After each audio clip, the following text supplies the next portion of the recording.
would effectively price me out of the market. Because contrary to public opinion, most riders don't make a lot of money. And though I personally support a single-payer program, because until profit-seeking companies are removed from the system, there will always be cost problems.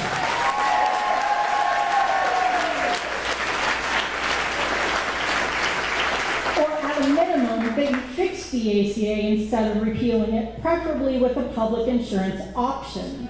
I understand that it is unlikely to be under consideration in a Republican-controlled Congress. So, Senator Rubio, I would like to ask if you would commit, at least, to first, not repealing the ACA without a viable and affordable replacement, and second, that you commit to not voting for a replacement unless it includes provisions supported by the large majority of your constituents, such as extra assistance for prescription medications for those on Medicare, the Medicaid expansion, pre-existing conditions being affordably covered, keeping the ban on lifetime tax and allowing for the children to maintain their parents' insurance until 26. So Senator Rubio, thank you. Please, I ask you to consider that.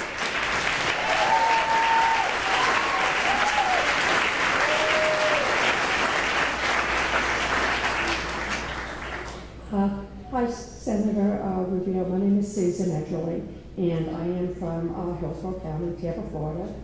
And I just have a couple requests that I have, or questions that I'd like to ask you that I have in numerous emails. One of which is, I also have a pre-existing, and I have a daughter under 26, and I would really love for you to keep those two provisions in whatever health care you and the GOP come up with. I think that's very important. Without my health insurance, I would probably be bedridden. And I think a lot of people here probably understand that. Another thing I wanted to ask, I was talking to my daughter today, and we were talking about the Holocaust, and we were talking about the mass graves in Russia and Ukraine, and those poor people were basically pulled out of their homes and marched to what they thought they were being deported. I think this all sounds familiar to people. The point is, you're deporting all of these people who have been here in the United States for years, probably decades. I want to know, sir, where are you deporting them to? And will they be safe? Thank you.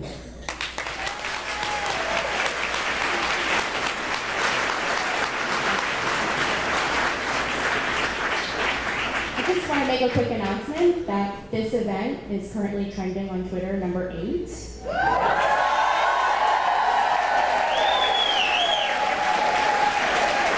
if you could all get on your phones and tweet, hashtag where's Marco? Let's get to number 1 and show them what Tampa's got. Hi, my name is Suzanne Young. I am a resident of Tampa. I'm also an educator and a scientist and a proud union member. My union, Graduate Assistants United at University of South Florida, was also the union of our colleague Mehdi Zegami, who is currently in Iran, who went home to help his critically ill mother last May, waited 8 months to get his visa to come back to the U.S. to finish his studies. He was denied that visa approval the day, he got his approval the day before the executive order banning people from Iran from coming into the country, and has now had to reapply. Who knows if he'll be able to come back, and who knows how long that will take. So I have a very specific question. You have the power to expedite his visa process. You have the power to bring him back to USF to continue his studies. So will you help him? That's my one question. Mehdi is also a scientist He's studying solar engineering technology in the engineering department. I am also studying biology at USF, and I'm very concerned about climate change. I can't quite be as articulate as Reverend Myers or as the Pope about the dangers of climate change, so I also want to ask you specifically what practical measures you're taking to protect poor working families and protect all Floridians from the impacts of climate change in a state that's predicted to be impacted severely by climate change. And I was inspired by the performance art of this event, so I'm going to leave you with a limerick. There once was a senator named Marco who liked to be kept in the darko. But climate change is real. It's not a feeling you can feel.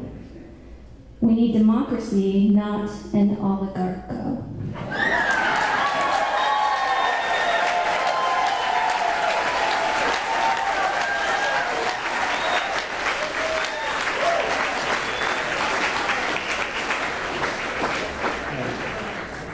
So my name's Carlos. I'm here to voice some of the concerns of my peers. So keeping in mind that they have a wide range of opinions, I have two questions. First, my friends and I attended a school in Dover, which is around Plant City. It's called Strawberry Crest High School. At Strawberry Crest, there's a large demographic of students that come from migrant workers' families. Unfortunately, many of them are undocumented. These are extremely hardworking families and employed in jobs that most documented residents and citizens wouldn't take. So if Donald Trump were to deport these undocumented families, there would be at least a huge dent in the Floridian economy. These people pay sales taxes and don't qualify for welfare.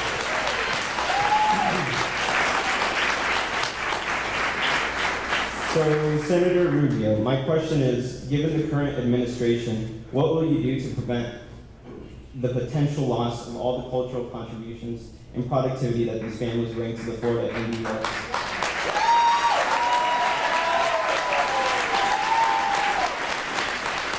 So secondly, I'm a college student, and the problem is that the acceptable range of thought that won't get you in trouble with your employer, academia, and in the civil service is getting smaller and smaller and pushed to a certain side. My friends believe that protecting free speech means protecting the speech that you disagree least with, the nastiest speech, so that you can confront the speech. And if you think that your way is the best way, then you should want to have a debate stage for that. So, and of course, if that speech poses no imminent physical threat. So my question to you is, what can you do to protect free speech on public college campuses to make sure that what happened at UC Berkeley doesn't happen here or anywhere else in the United States? Thank you.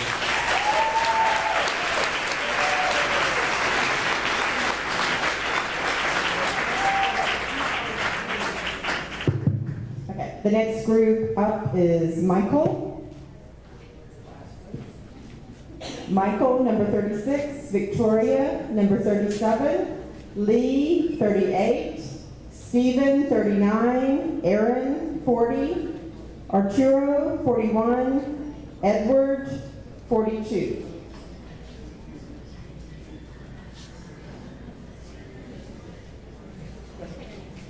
My name is Nora Bruner. I started off life as a Republican. I worked in business for many, many years and thought, my gosh, these are the most sensible people in the world who know how to get things done, and many of them still are. However, I began to work in healthcare 15 years ago, and through a job I had at Children's Hospital of Denver, I began to see close up what happens when you don't invest at the front end in healthcare. The more you spend on prevention, the more effective you are, the more you nip problems in the bud, the more money it saves. We know the Republicans in Congress are all about saving money. We're all concerned about the deficit, that's great. But what I would like to know, Senator Rubio, is how you can possibly say with a straight face that the plans that are circulating in Congress, written by Republicans, can possibly work. They are not financially feasible. If the Republicans get even half of what they want, they will be throwing tens of millions of people under the bus, not just poor people, all people, except for very wealthy people who can benefit from HSAs. The rest of us are going to be playing healthcare roulette for the rest of our lives. Thank you.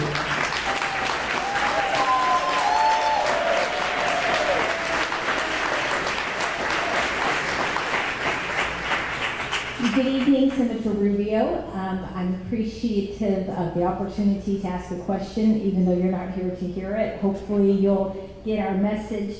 I hardly know where to begin, and I wish I'd taken the time to write a speech, but I think I can speak from the heart about a few things that have been bugging me. I've been calling you and emailing you on an almost daily basis, as I know many of the people in this room have been doing. I think that there has been an unprecedented outpouring of concern for the cabinet nominees that have been proposed by our current president, our so-called president, yet you seem to be ignoring our request and our information on this matter, yet you have the nerve to ask us now what we think of our Supreme Court nominee, as if you're going to suddenly start listening to our concerns.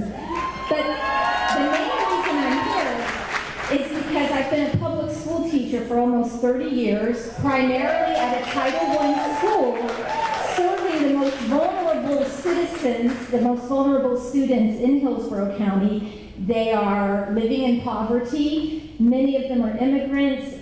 We have a large Muslim population, gay students, transgender students, and they are scared. And I promised them that I would come here tonight and try to talk some sense into you. I'm scared too.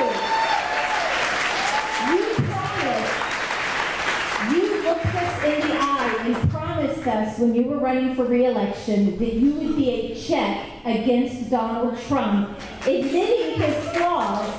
When are you going to do that? And that's my question. When are you going to demonstrate some backbone and stand up for us?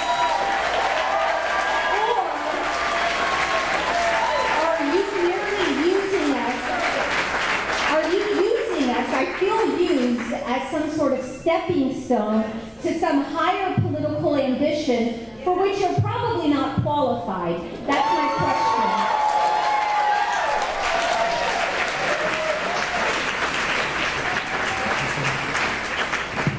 Senator Rubio, we're all here tonight because we miss you so much. Won't you please come home? My name is Vicki Dunn. This is my husband, Tom Dunn. Our daughter was diagnosed 2 years ago at age 41 with a very rare kind of cancer. Because she has had ACA insurance, her cancer was diagnosed, she was treated, and her prognosis is excellent.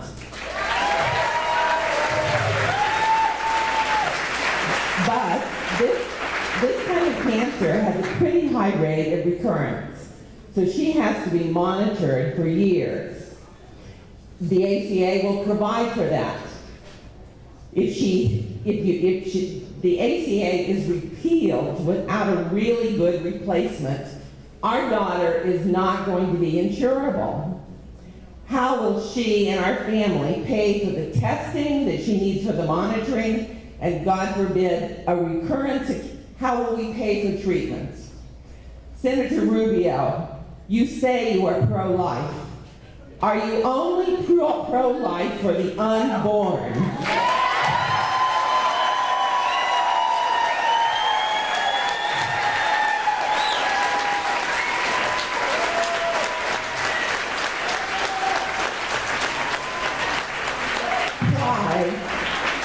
Why do you want to kill the ACA, which saved our daughter's life?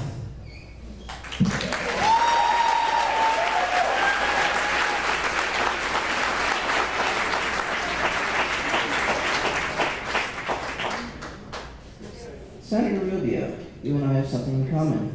We're both the children of immigrants. Unlike you, however, I have not forgotten the promise of the United States. You were elected not to govern, but to represent us. Your unwillingness to stand up for our shared national values and free institutions that are an inspiration to the world brings shame to the office of senator. Your blatant sale of our children's educational future illuminated how you do not have our best interests at heart. You were worried about coming here because you were apprehensive about an unfriendly audience. Let me give some advice. Water is life. Protect it. Climate change is real. Fight it. Healthcare is a human right. Guarantee it. Black Lives Matter. Preserve them. Trans rights are human rights. Enshrine them. Women deserve bodily autonomy, without exception. Serve the constituents or be replaced by someone who will.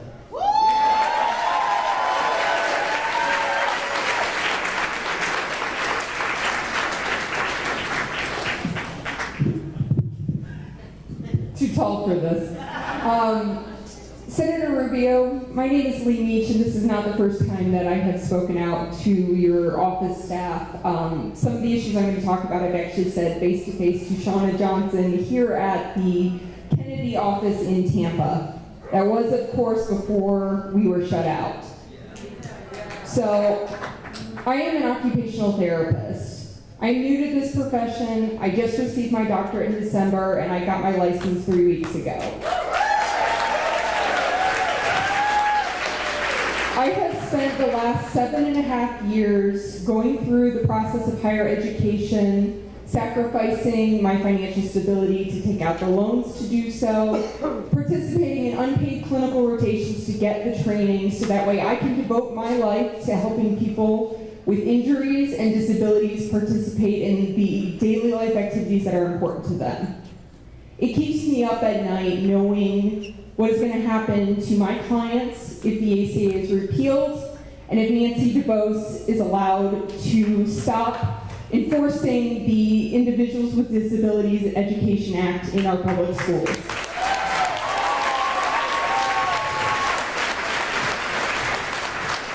While I am terrified for what will happen to my clients, I want to point out that this affects so many more people than just people with injuries or disabilities. I am one of the people that will lose insurance because of the process it took for me to get to this point where I graduated. The ACA allows people to stay on their insurance until they are 26, and that was something I benefited from. But when you require 7.5 years to get through school because you have to get an advanced degree, you will age out of those protections. That happened to me last year, and the only place I was able to go was the individual market. I have insurance because of the individual market that got me through school and is getting me through the process of completing my boards, getting licensed, getting Medicaid certified, and eventually getting employment. Even as I move into employment, so many of the positions are part-time, contract, per diem, and those are things that will not offer health care. I can't do the work that I have devoted my life to helping others if I do not have financial security myself or health care. Please consider keeping these protections so that way we all have the right to help others and live up to our potential. Thank you.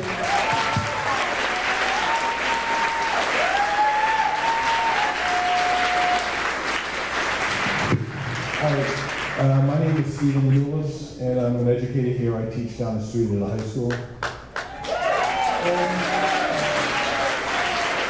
One of the things I try to do is make certain my kids have a chance to go and think very deeply. And while everybody here is talking about nuts and bolts, and they're very, very eloquent, one of the things I've been teaching my kids about the concept of willful blindness. All right, now there's a woman named Margaret Heffernan who's a social scientist and went to a place called Libby, Montana, where the people were living with a vermiculite factory. And were living in denial over the impact of the cancer-causing agents in the vermiculite. And for the longest time, they kept fighting. There's no way that the people who were in charge of this would want to poison us. And it's kind of a famous story, but eventually they had to recognize the fact that they had been lied to. But they pulled the wool over their own eyes because they couldn't accept the fact that, whoa, this is me. And one of the things I've noticed about politicians in general